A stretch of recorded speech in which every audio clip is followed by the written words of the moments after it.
Timonie, ce qu'on entend dans votre voix, c'est qu'Israël est aujourd'hui seul responsable de l'escalade actuelle. Le Hamas qui tire des roquettes quotidiennement. Reparle quand même. Oui, Ça veut mais dire quoi les tirer des roquettes? Quelqu'un a donné une excellente comparaison sur un texte, c'est Julien Salingue, il disait une femme violée qui se débat à coups de pied, on ne lui reproche pas d'envoyer des coups de pied. Donc Voilà. Gaza est violé, Gaza tire des roquettes. Seulement Gaza, la Palestine entière est violée. C'est comme si on se réveillait un beau matin en découvrant qu'une population se révolte. Ça fait des mois et des mois et des années maintenant que toute la Cisjordanie, que Gaza, que les Palestiniens, même en Israël, sont persécutés. Et je crois qu'aujourd'hui, on est dans une situation où on peut le dire en pesant ses mots. Ça fait des mois qu'il y a des morts tous les jours en Cisjordanie, que Gaza est bombardé, pourquoi c'est comme si c'était nouveau que Gaza était bombardé, qu'il y a des blessés, qu'il y a des gens, il y a 10 000 prisonniers aujourd'hui, d'accord, dont une grande partie sans procès, sans accès au dossier défense. On le sait tout ça. Personne ne le dit et tout d'un coup on se réveille un beau matin parce qu'une partie de la population palestinienne se révolte. Mais la communauté internationale se décide à jouer son rôle, ce qu'elle n'a pas encore fait. Ce qui me paraît particulièrement ignoble vu les chiffres que vous énoncez.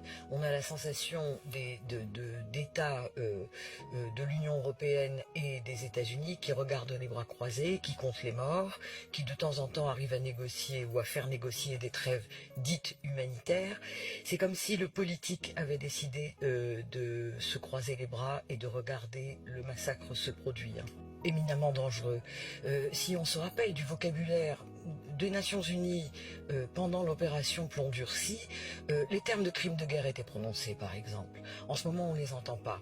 Il y a une espèce de pudeur scandaleuse, ignoble à mon avis, sur cette histoire qui révèle une forme de, non seulement de lâcheté, mais je dirais presque de perversité.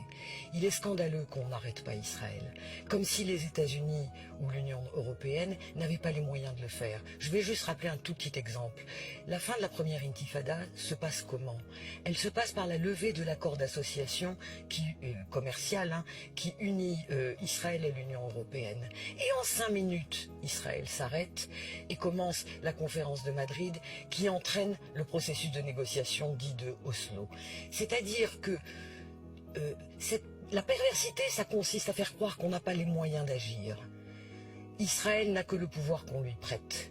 L'Union européenne ou les États-Unis, en levant un cil, au lieu de filer 550 millions de dollars à Israël pour renforcer son soi-disant dôme d'acier, en levant un sourcil, peuvent arrêter les hostilités et ne le font pas.